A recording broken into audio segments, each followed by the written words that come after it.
The Godfather. The weekend sounds great. Don't forget, stand by for that crucial interview this afternoon. Of course, we talked to the man behind the brand new book. The brand new book I'm proud to hold right now, of course, the British reggae music industry. Everybody wants to hear this man talk about this book here right now. So needs all the respect. Respect is due, letting you people know, those who play music and love of music, and even a book that your mother and father can read at time as well. And also for the children and the youths at school as well. In your spare time, whatever time you have, this book is the book for you to have when it comes to reggae music. The brother says, let's hear what he has to say about this book. So my name is Grantley Haynes, and I've just written my book. It's got 560 odd pages, and it covers the British reggae music industry. Every lovers rock artist that has entered the top 10 is in here. Every reggae MC, that means MC like Papa Levi, Tipperary, Smiley Culture, Apache Indian, and so on, is in here. All the British reggae bands, including UB40, is talked about in here. I've also covered the business end of reggae music. The Godfather. Hi, this is Grantley GT Haynes from GT's Records. You're in tune to The Godfather on his Keep It Real show.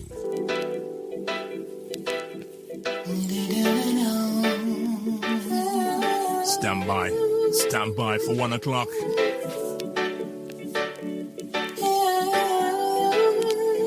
Once again, Happy New Year to all the people in tune. Big up all my listeners and the Keep It Real team. Sounds the voice of Sandra Cross on the label GT Records. Oh, so long for this night.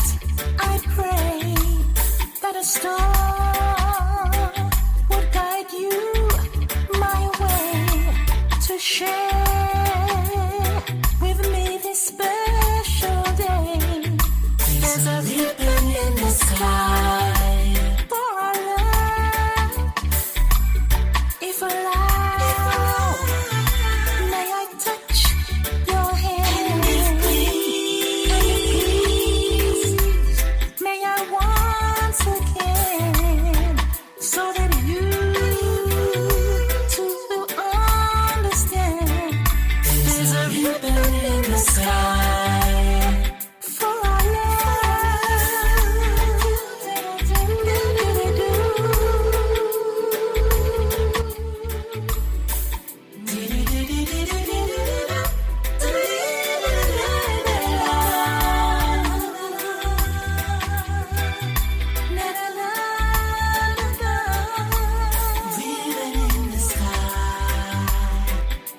No, this is not a coincidence, and far more than a lucky chance. But what is planned was always meant. There's a ribbon in the sky for our love. We can lose our sight. We'll find strength in every tear that we cry. From now on, it'll be you and I, and the ribbon in the sky for our love,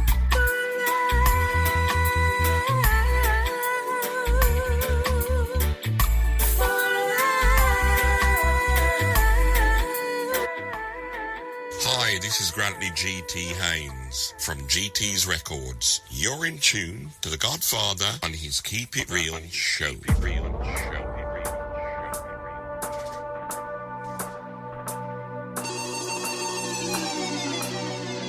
Hi, this is Grantley GT Haynes from GT's Records. Look in the mirror and tell me what you see.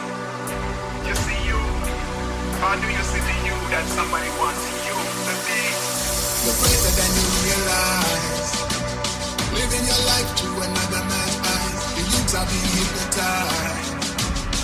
Brainwash, desensitized. You're greater than you realize.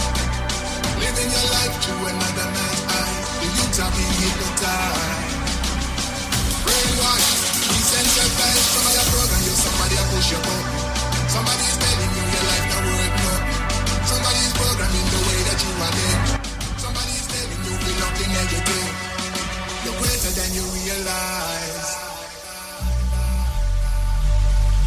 The youths are being hypnotized. Sounds of Maccabee, You're greater than you realize. jungle style, In your life, courtesy of GT Records. the youths are being hypnotized. Brainwash, desensitized. Somebody a program you, somebody a push your button. Somebody's telling you your life the worth nothing. Somebody's programming the way that you are there. Somebody's telling you belong. You're greater than you realize. The youths are being hypnotized. You're greater than you realize. The youths are being hypnotized. Somebody's programming the way you live your life. Somebody a program you for love the good and love the night. Somebody a program you, somebody a pull your string. Make me think of all these wicked things and we tell them say, for every action there is an explanation. We have to edify the younger generation. Them come inherit this, it wasn't their creation. Like it or not, them are the future for the nation. You're greater than you realize. The youths are being hypnotized. You're greater than you realize. The youths are being hypnotized. Brainwash, desensitized. The Godfather. The weekend sounds great.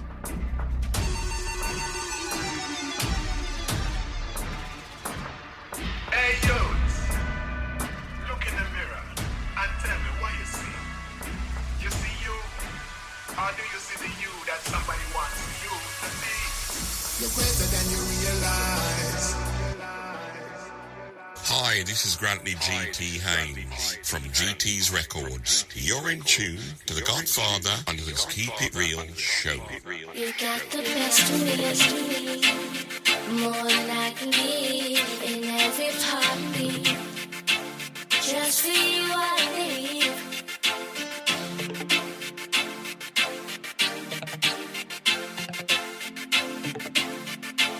Just for you I live. We share our lives together for so many years.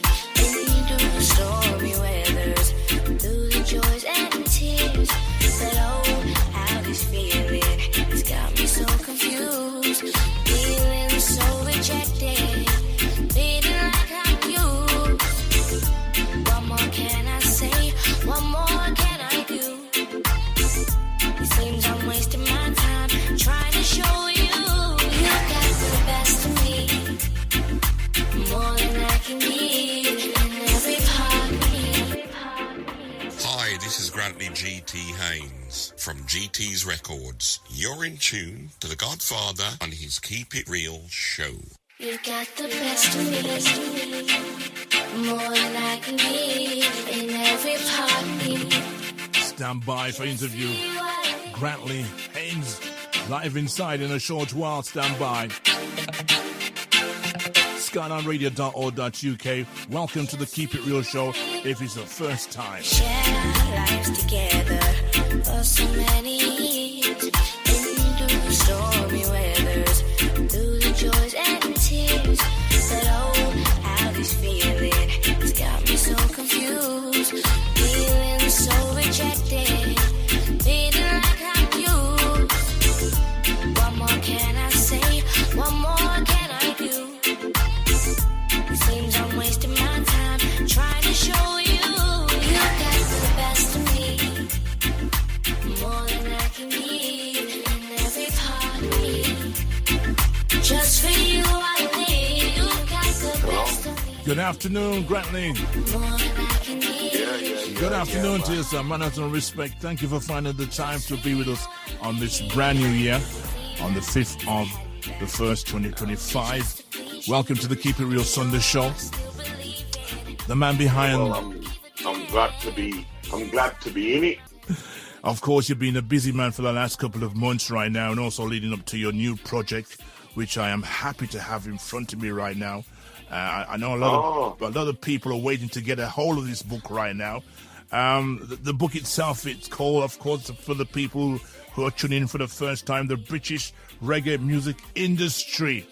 And you've done a lot of work with a lot of artists around the country.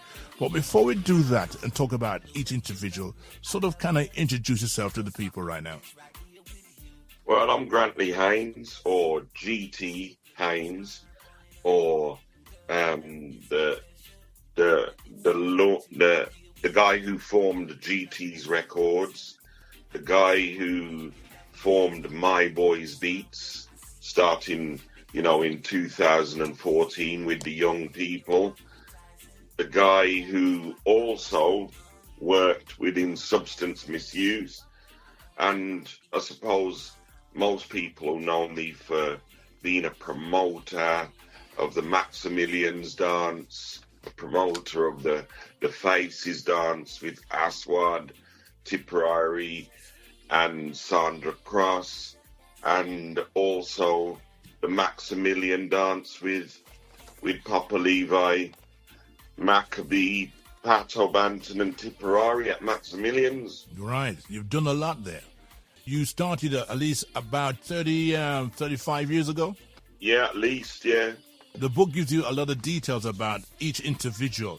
It has quite a few different parts in the book in terms of chapters. To go through all of it will take a long time, but something for the audience to be able to look at to find out there's about 18 chapters, all giving different parts of the history that you've put into this book. What made you write this book? Yeah, good question. Well, it started off where my eldest son said to me, Dad, what am I going to tell the grandkids, your grandkids? I said, just tell them, whatever you want to tell them, the good, the bad, and the beautiful. And he said, well, there's just too much. And some of it I don't know. And I thought about it for a while and thought, he's right, some of it he doesn't know. So I said, tell you what, son, I'll write some stuff down. And when I'd written stuff down and I had a look, I'd written 30,000 words. Right, okay. And to me, then that was kind of mind-blowing, because I thought, wow, I should have probably written this before. But it was all good, because I said to myself, I've written this now.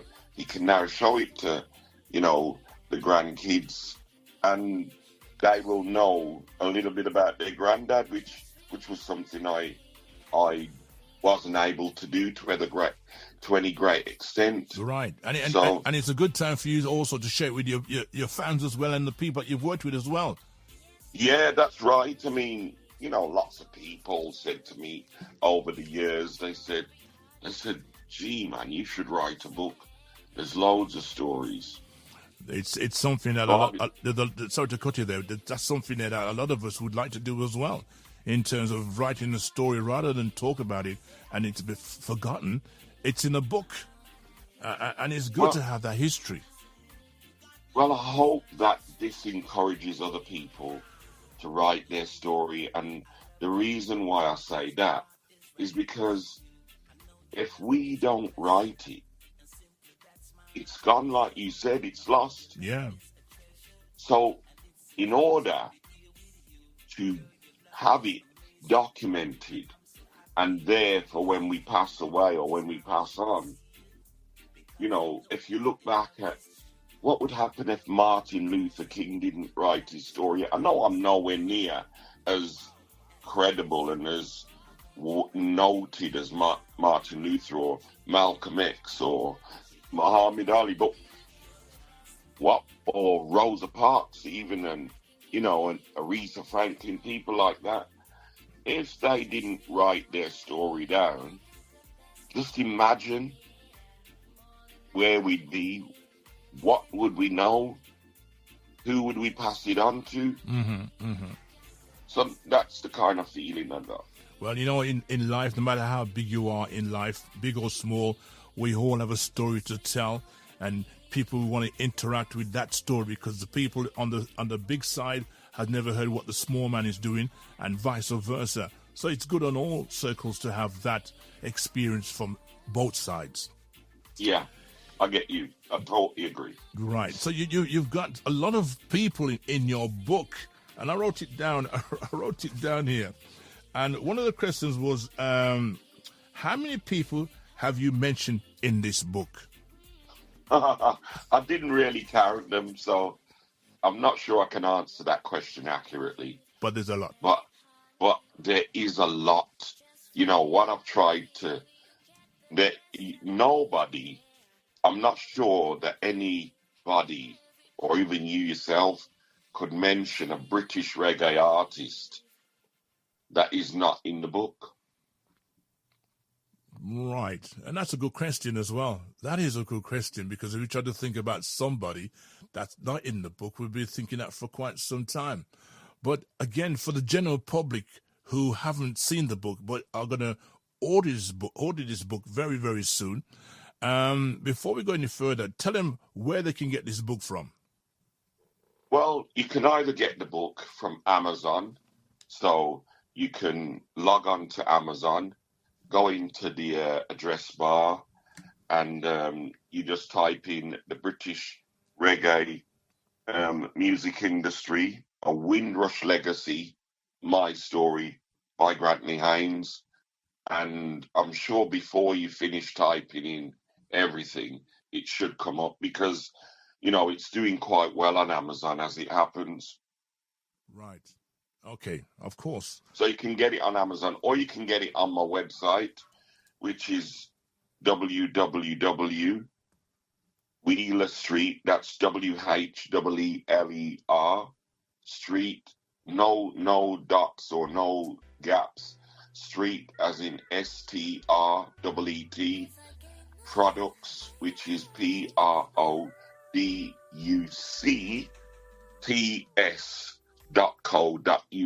Right. Okay. I'm sure they've got that information there. Yeah. Let's talk about your tour dates coming up very, very soon, where you'll be talking to an audience about the book. Tell us a bit about the tour and the dates. Well, the tour, you know, I thought to myself, well, I'll just, you know, see how it does. But then I thought, well, in order to really, you know, help people and to kind of coordinate it in a particular way, and to have an opportunity for people to meet and greet and stuff like that, and, you know, perhaps get some other bits of information. The tour dates start on the 12th of January in Brixton, London. Okay. At the Ritzy Theatre. So that's in Brixton. Okay. And, you know, that's looking very, very well right now. It's looking that it's going to be very well attended.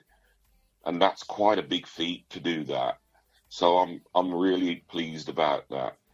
And, you know, coming close behind is the book launch in Birmingham, which is, you know, the Birmingham Holiday Inn at Junction 7, the M6. Everybody, there's been a lot of events there, so people should know that. But if they don't, you know, I can send you a flyer which you can put up on the website, and people can see where to get it. Those that aren't following me on Facebook or Instagram. Okay, that's good. So that's going to be February, okay, then February. The 12th. Okay. And these are all in the evening time, so from 7 till 9:30. So, you know, it gives people a bit of chance to get home from work and then pop out, and, you know, it'll end before they're ready to hit the slippers and the bathrobe. Now, for people who can't make it to the event still, obviously you've just given them the details for where they can get the book from. What I found about the book when I received it to the post was it's a nice thick book, and as you mentioned in the book, it's got, how many pages has it got? It has 500. Wait for this, 536 pages. All right, 30. Let me just double check. 34 pages. Without the back page, it's 335. Yeah. Yeah. Right. Now, what I like about this book, it's nice and firm and thick. And the fact is, when you go into the book and start reading it, what made me find it very fascinating was the size of the font in the book. Now, did you deliberately tell them to do it that size, or was it their idea? Whose idea was it to make it the way it is? Because it's a good read. It was my idea because I thought that, you know, the general font size when you're reading stuff on Instagram or a Word document is font size 11 or 12. All right. So what I did is I suggested that it should be font size 12. Right. Okay. So that people can read it, you know what I mean? And Right. that they're not struggling, you know, and if they want to read more than 2 or 3 pages, they're going to be able to do that. Right. And it doesn't put any strain in your eyes, and it doesn't make you want to feel like you want to fall asleep reading this book neither. Oh, yeah. I mean, a DJ that bought it, what's his name? Little Richie. Little Richie said, gosh, I can read this book. I've already read 4 pages. And he says, and usually I can only read 2. Right. You know, Tipper says, I'm on page, you know, he started off, I'm on page 20. And then he told me that he was now, when he arrived in Jamaica, because Tipper's not here at the moment, when he arrived in Jamaica, he was on page 98. Well, you know the beauty of this book here, when you're on your holiday, it's a book that you can feel comfortable to read as well. Right. When I'm going through the book right now, and I don't know why it's stuck on the page 138, and this name came to me where I can remember this person, and I just kind of read some of it while you were there talking. Rest in peace. Who am I talking about on page 138? Well, is it a British reggae artist, yeah? Yeah, of course. Male or female? Right, female. Deborah Glasgow. Thank you.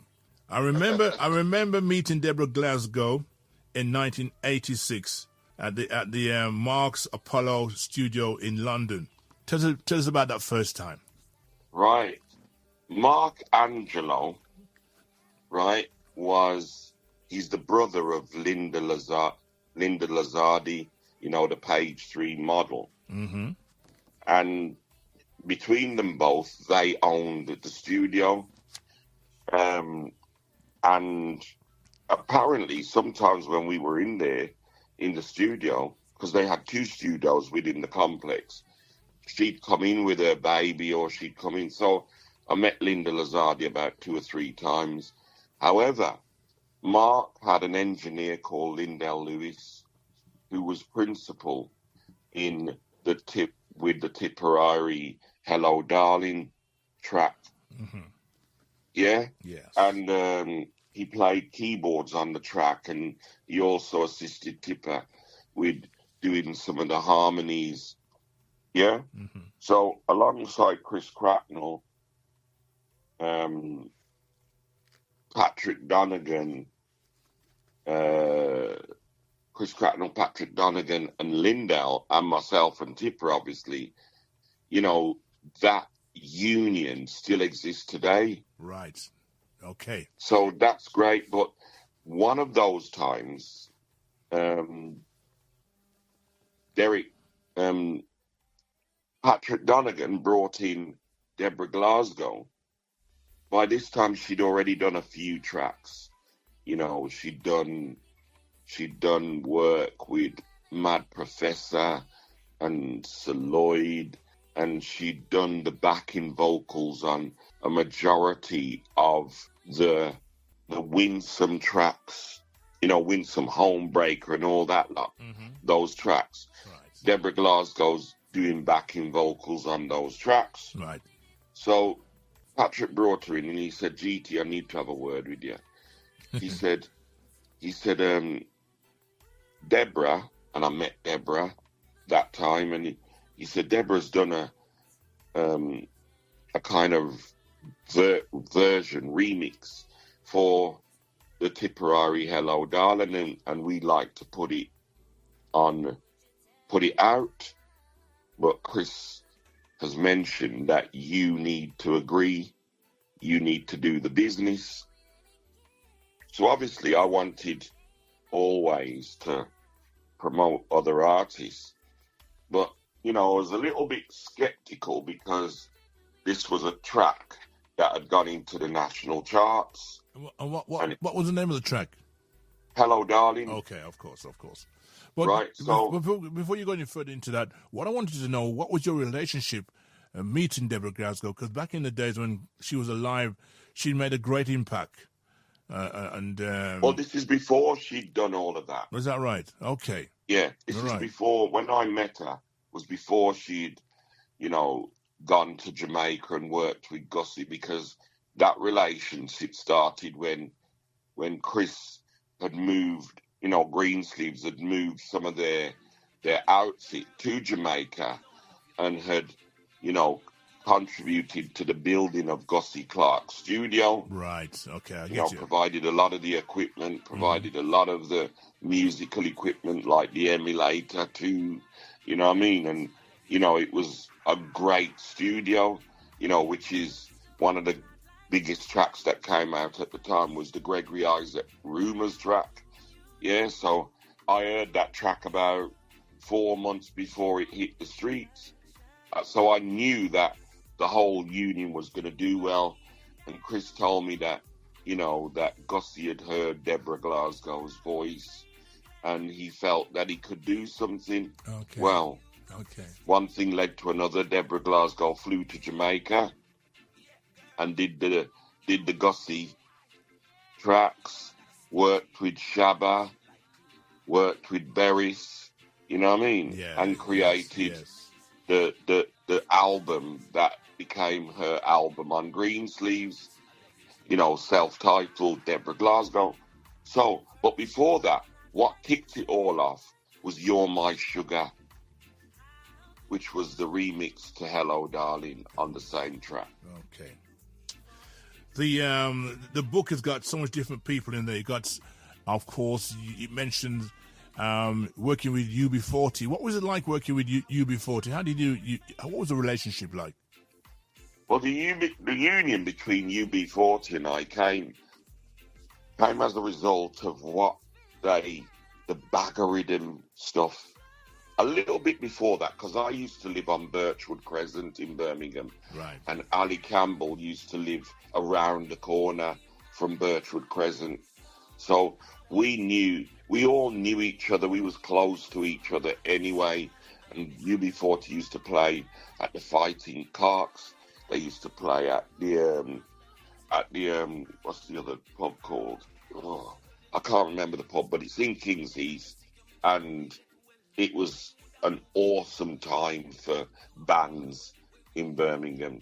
So the whole UB40 thing came as a result, 1, of working with them, 2, knowing them, and 3, loving their songs. Mm-hmm. I'm talking about the songs that they wrote, like 1 in 10. UB40 wrote that. Food for Thought, Ivory Madonna, yeah. These are all their own songs. Yes, right. Their own songs. So they hit the charts and became popular and successful with their own songs. You know, those are all songs that, you know, if it happens again, what a great song. Yeah, right. Yeah, think about it. If it happens again, I'm leaving. So if Margaret Thatcher gets back into power, right. UB40 said that they were leaving. Is that right? Yeah, that's what the song's about. Okay. You did what you were told. Yeah, no one else to blame. But believe me, if it happens again, you know, I'm leaving. If it stays the same, I'm leaving. So forth and so on. Mm-hmm. Then you got Present Arms. Got no job, you got no pay. Join the military sign today. Then you will fight on foreign shores. Be your mother's pride and joy. Yeah? Now, think about those lyrics. Yeah. So these guys weren't ripping off reggae artists, like some people might say, or karaoke artists. These guys actually wrote their own songs. 1 in 10. Think about that. The murder of the victim, I'm licensed with a gun. a sad, bruised old lady in an alley in a slum. I'm a middle-aged businessman with chronic heart disease. I'm another teenage suicide in a street that has no trees. You tell me if that doesn't stand up to any reggae song out there. In terms of reality and what's going on in the real world out Yeah. there. That's right. Yeah. That's right. And as So you, I was very proud of UB40. Right. You know, some of my mates, you know what I mean? well, So Pato, obviously, was a mate of mine. Right. They gave Pato 2 tracks on their Bagger Rhythm album, which went into the national charts, the album charts. Yeah, 2 tracks. They also gave him 2 tracks on their Little Bag of Rhythm album, which was only released in the USA. wow. Right? Right, I hear you. So that gave us a start to start driving and delivering Pato in America. So one of the things that I did with Pato is I said, let's go out to California. We said we'd start because Mickey Virtue, the keyboard player from UB40, came to my house and he said, Grant, you want to get Pato in America, right? I know this DJ that might play some of his tracks. That DJ was Roberto Angotti. Okay. Yeah. Okay. He had a reggae show and he, played some of Pato's tracks. And then he called me up and said he'd like Pato to come out to Southern California and do a couple of shows. You were on the road for quite a long time with the different artists. Oh man, Yeah, that was I've heard a lot that of was stories. fearful. That was both Okay. brilliant, Okay. Tell us, both lonely. well, give us one of the most exciting tours that you did. I know that they're all good, but there's got to be one that what stood out for the whole of you. Well, the one that stood out most was the 98 date tour. We was out in America for 3 months on tour, and the success of that tour was huge. Wow. Okay. So what I was the manager, I was driver, and I was the mixing engineer. Those were my roles on Right. tour. Okay. And I'm So sure. I actually had a California driver's license. Oh, did you? Okay. Yeah. Yeah. Okay. Well, how did you get that? Is that before you planned the tour or while you was out there? How did that Well, go? once you go to America Yes. and you stay there for a particular time and you've got an address out there, you can apply for a driver's license. Okay. So because I had a permanent address out there, I was able to apply for a driver's license. I took the test, took the theory test. At that time, theory tests didn't come into the UK until Okay. about 10 years after that. Right. Okay. Now, a lot of people hearing that for the first time. For those who haven't passed their test yet, the theory and the practical was already in that part of the world before England. Right. Definitely. Wow. Definitely. Right. I thought it was a complete new thing here. So in No. terms of your California driving license, can you use it in England? I could, but I already had a license in England. I know. I could use it in other parts of the world. Yeah. But, so I had 2 driver's licenses. Okay. Sometimes you go to other parts of the world, whatever degree or qualifications you have, some countries don't accept it, etc., etc. And I just thought, that wasn't a problem. I could use either my California driver's license or I could use my British. Right. I was lucky. Let's talk about something that a lot of people would have sort of jumped onto in terms of we as radio presenters. We're going to hold on before I do that. Hi, this is Grantley GT Haynes from GT's Records. You're in tune to the Godfather on his Keep It Real show. Right. So one of the things in the book, again, another chapter number 6, it talks about radio, the life of radio. And the radio is also part of the reggae industry as well, where we learnt about our music history from radio. But before radio came to its full force in the 80s, we were listening to other stations in the 60s. We talk about radio stations by the name of Radio Luxembourg and also Carolina. Tell us a bit about your experience around that time. Well, remember, I used to listen to music when I was a child. I used to listen to music that my dad used to play on his radiogram. But more often than not, I would be listening to my mother. You know what I mean? I would be listening to my mother playing the radio, because my mother loved the radio. So she was playing the radio. And, she kept on, she'd say to me, "Oh, I'm going to listen to Radio Luxembourg now. Oh, I'm going to listen to Radio Caroline now." And she'd be listening to it on the long wave radio, because whenever we were buying something that was like a radio, she used to go, "Has it got long wave? Has it got short wave?" and stuff like that. Right. So I got used to these things, and and then I remember when Tony Blackburn moved from Radio Luxembourg or Radio Caroline and moved to the BBC Broadcasting House, Radio 1, when that advert used to go, Radio 1, Yes, you get what I'm saying? Yeah, and yeah. all these DJs who used to be on Radio Caroline migrated to Radio 1. Yeah? And that's when Top of the Pops really started to launch itself throughout Britain. That was the era of the Beatles. I never forget my mum being in the kitchen and dancing to the Beatles. I want to hold your hand. I want to hold your hand, of course. Da da da da da da. 'Cause I saw her yesterday. A lot of us. She's thinking of all those songs. Yeah, and we as youngsters growing up at that time as well would have recognized those songs, even though it wasn't our songs as cultural wise. But those were the songs that we had to listen to on a regular basis, because for us to hear a song of our own kind, it was like a jackpot. You hear a reggae song coming, and everybody would rush to the radio and turn it up. That's right. Yeah, that's right. So that's where it become the norm, where you get a reggae show on the BBC.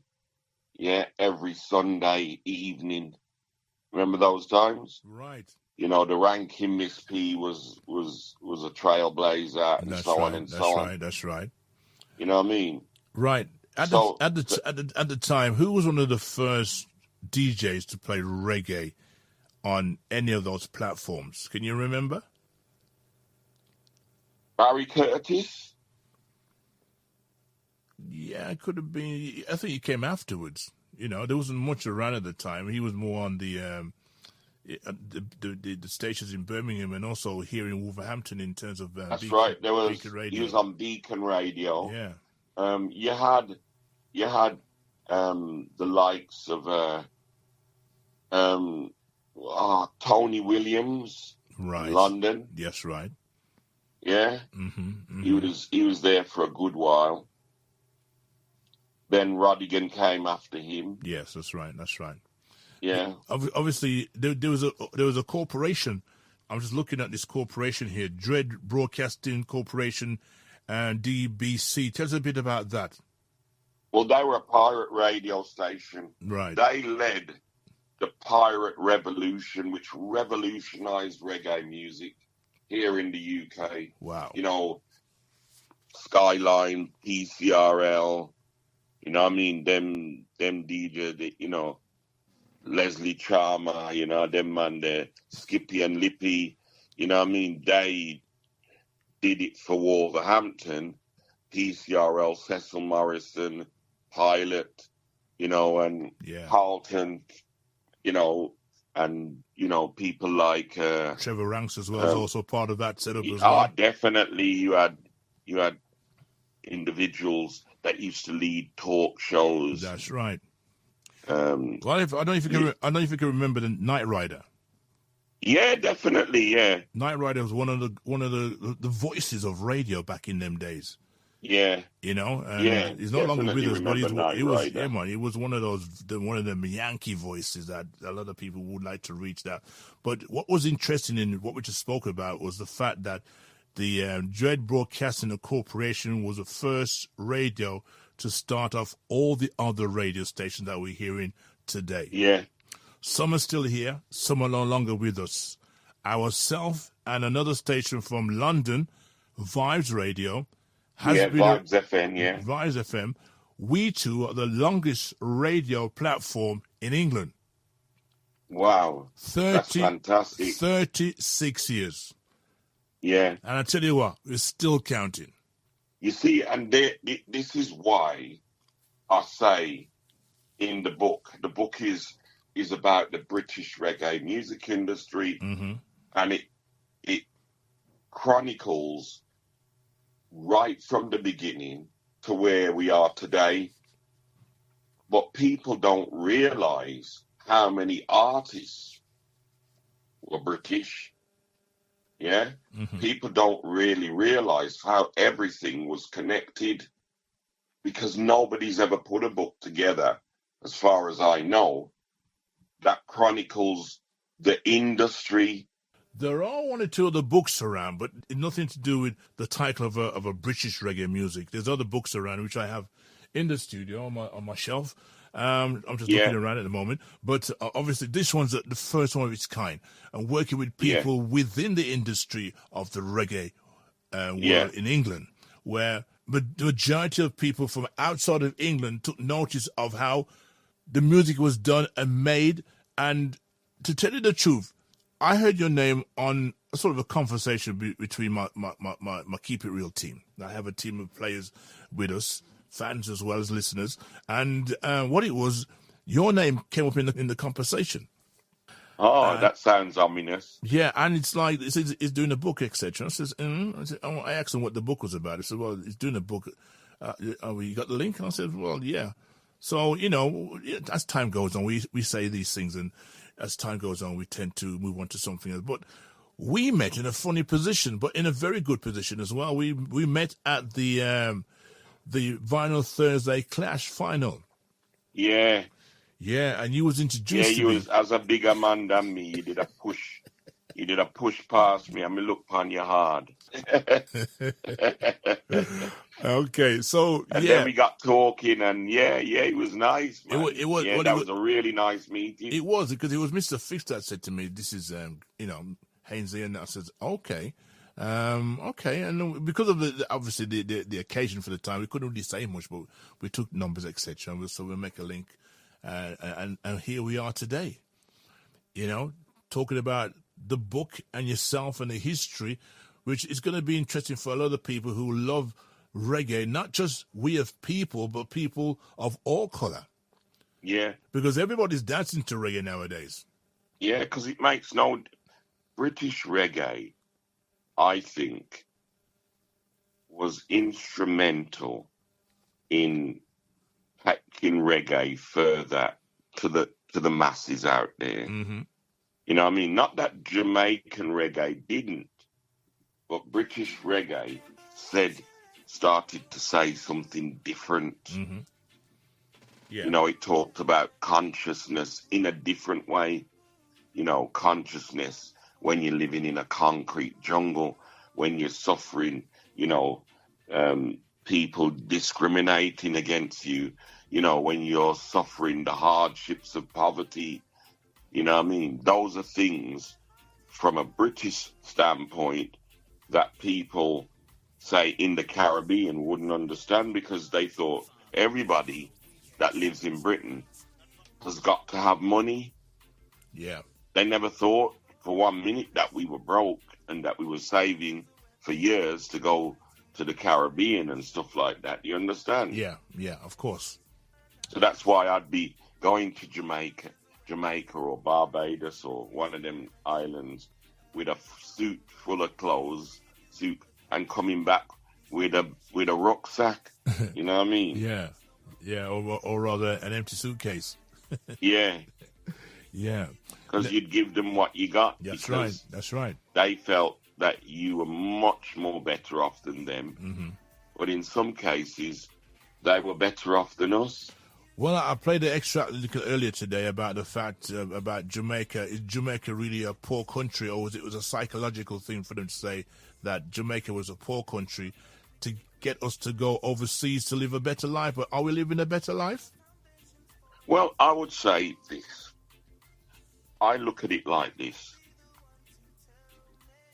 Do I know more than my family in Barbados or, people in Jamaica, St. Kitts and stuff?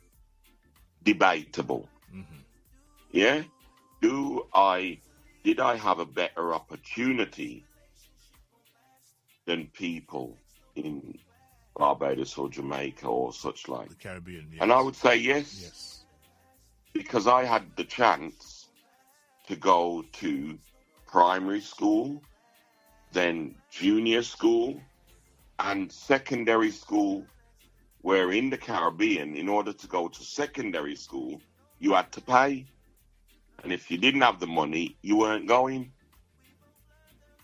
Okay. So fortunately, some indigenous Caribbeans did pay for their children to go to, secondary school, but the majority didn't have the money. So what you're telling me here now is interesting in terms of people listening to this right now. People who went to a primary school, the parents had to pay for them to go. When in England... No, not primary school. It was free to go to primary school. It was free to go to junior school. Right. But to go to secondary school... All right. Back in those days, you had to pay. Right. I wasn't aware of that. Interesting. Yeah. And the children who go to secondary school here, some of them are farming food with themselves, not thinking it's a normal thing for it to happen. But we're back home in the Caribbean. So my dad used to say to me, "You don't have to pay. I want you to learn when you go to school. Yeah. I want you to learn as much as you can.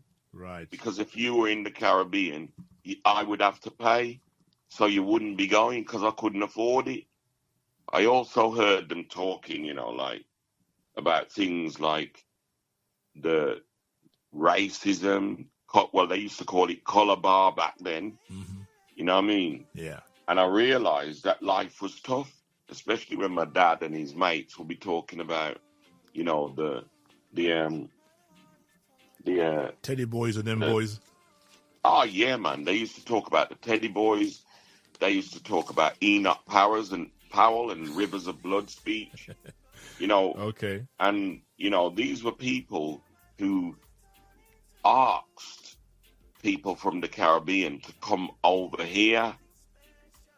So one of the reasons why I'm not sure people understand what Windrush really is, but Windrush, the people that came here from the Caribbean under the HMP Windrush, right? They came with British passports because Jamaica and Barbados and other Caribbean islands, they were colonies. They were colonialized. So it meant that they owned Jamaica, they owned Barbados, which was why independence was so liberating for a lot of West Indians. Mm-hmm.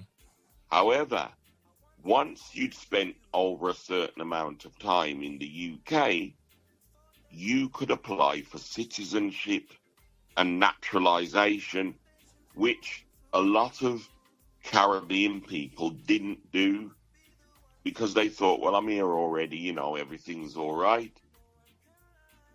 But what the Conservative government did, which was wrong, is that they said whoever isn't a citizen and has claimed naturalization, that they can be deported, which is where the Windrush scandal came from.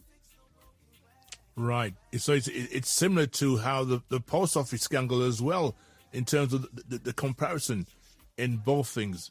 Well, it isn't the same, but it's similar. Because the post office scandal made people criminals because of a glitch in the computer system. And we always think that the computer is the perfect machine to get things right. Nothing can go wrong. But in reality, those things can go pear-shaped when it's ready. That's right. Yeah. Which is the difference between AI, which is the issue with AI right now. Right. But AI, or artificial intelligence. Is only going to get better. Yeah. The information that you can grasp from artificial intelligence is by far going to supersede what we can do at the moment. So in time, at the moment, 10 years from now, it's going to be something different that will probably blow our minds in terms of jobs. Yeah, we'll just watch your grandkids. Yeah, it's true, you know. Just keep close to your grandkids and watch what they do with it. Because their minds and their brains will be automatically focused on the AI information. Yeah, like our brains were focused on stuff that our parents didn't understand. That's right. So this is why we've got to let them have their music or go with their music, because whether we like it or not, our music, sooner or later, they're going to be saying, that's what my dad plays, or that's what my mum, she's old school. That's true. That is true.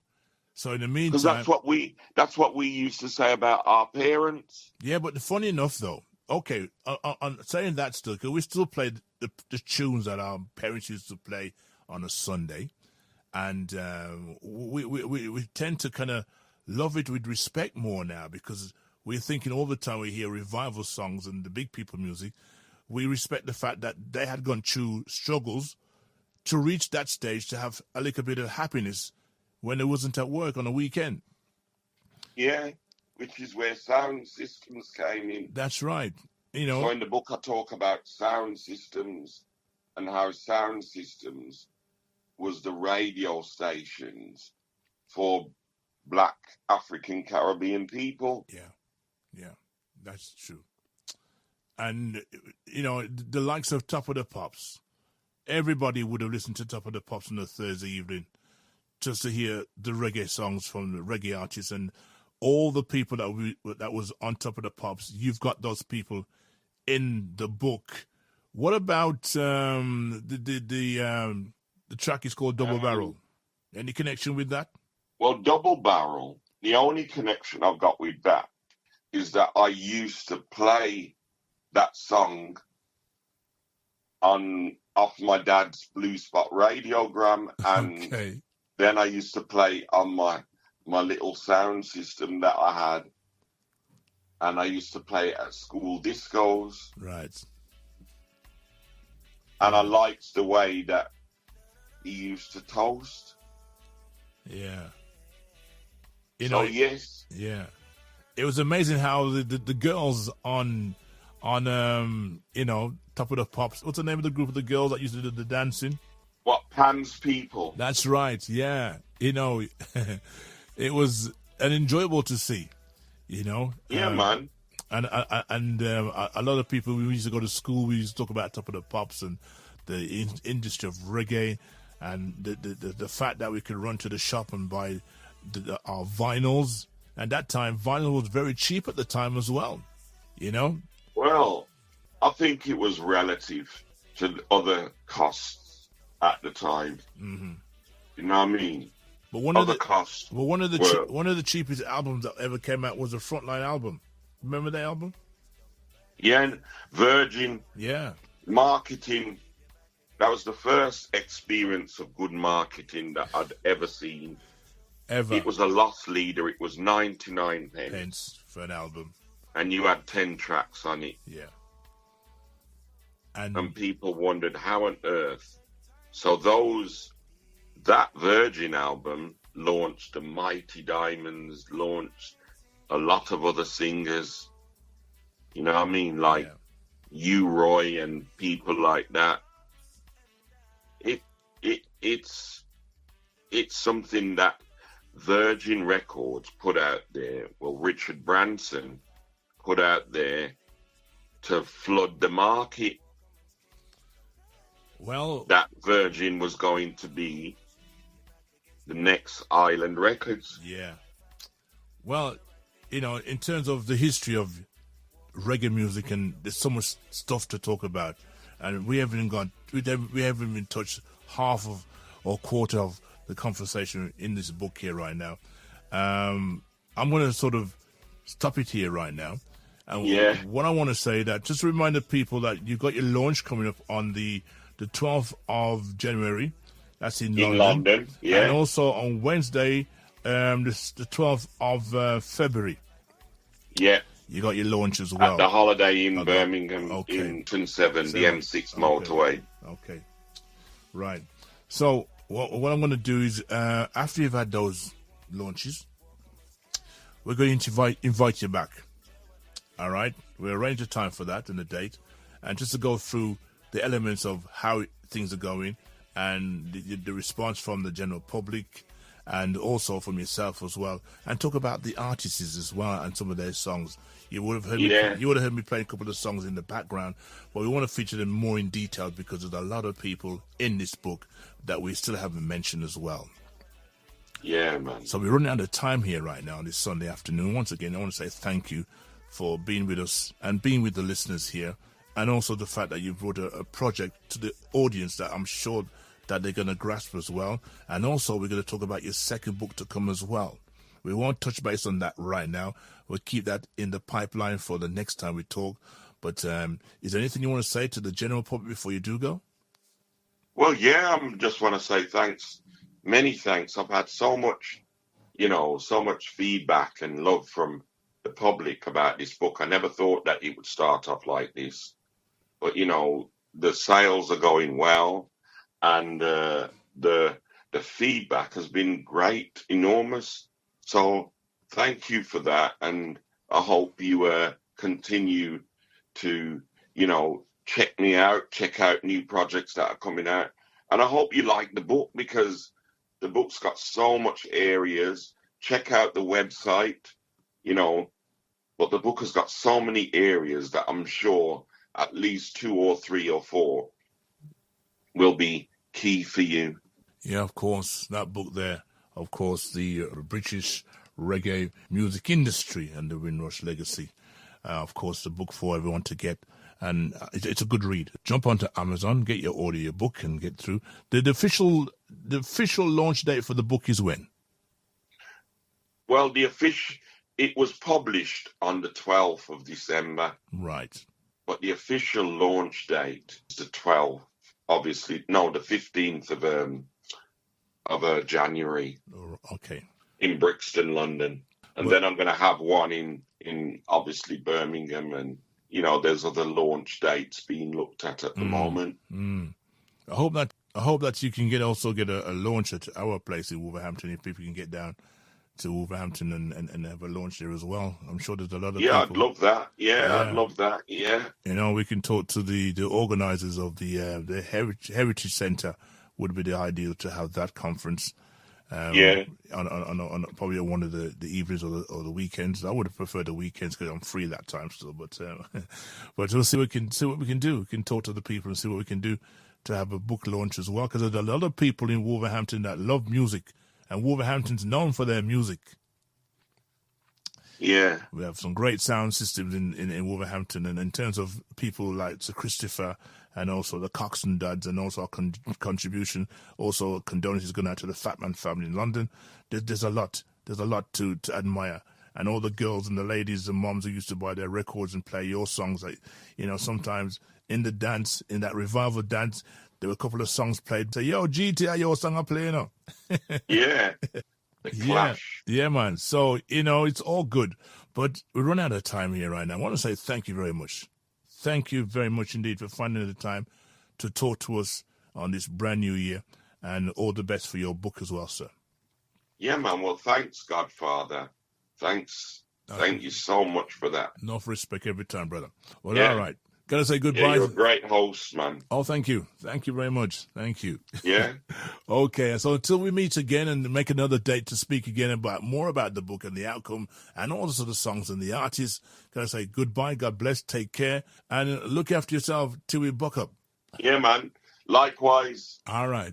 We're going to play one of your songs from one of your labels, A Girl With Needs. We're going to play this one for you right now. SkylineRadio.org.uk, courtesy of GT Records. This is Grantley GT Haynes Yeah, man. from Thank you. GT's Respect, Records. respect. You're in tune to the Godfather on his Keep It Real show. Keep It Real show. Are you listening? Gotta say hi, going This to. time I need to be true. Yeah, man. What's going on? Ain't looking for no relationship. Here's a song done by GT Records Asking for company. and track entitled A Girl Has Needs. How you feeling this? Cause my mind it needs stimulation. See, I'm a girl with needs, and you don't comfort me. See, I need some attention, please. You ain't giving your time to me. Don't need you bugging off my phone. Hi, this is Grantley GT Haynes from GT's Records. You're in tune to the Godfather on his Keep It Real show. Are you listening? I think it's time I need to be true. Once again, thanks going to Ain't looking for no relationship. Grantley Haynes Just asking for for a wonderful interview. Talk about his brand new project, the book. How you feeling? Get yourself a copy, go to Amazon, type it in, and the price is good as well. Stand by to the Keep It Real family, the Keep It Real team. And we're coming to the end of the show here right now this afternoon. A lot of preparations and time to look into details of this book, and there's more to come as well. Next time we have him up in the studio, we're going to talk about the book itself and the things that's been happening around the book, and also the artists and the songs as well. From me and from him is goodbye, and from the Godfather, take care, look after yourself. Until next week, stand by for the rest of the Skyline family and the Keep It Real team. Stand by. Need some attention, please. Just ain't giving your time to me. Sometimes it's nice to be home alone, but then my body craves attention. For your touch and your sweet caress, a strong hand and a firm expression. I don't see a future between you and me. See, I'm sorry if you're confused. What's going on? But I'm a girl with needs, and you need to come comfort me. See, I need some attention, please, and you ain't giving your time to me. See, I'm a girl with needs, and you need to come comfort me. See, I need some attention, please, and you ain't giving your time to me. Maybe don't give it the wrong impression, but for you there's no confession. See, I don't wanna get serious, no. I just want your tender touch. My heart won't fall, it won't fall for you, it won't fall. Skyline! Yes, Skyline. I listen to Skyline every time. Skyline, this radio station is mine.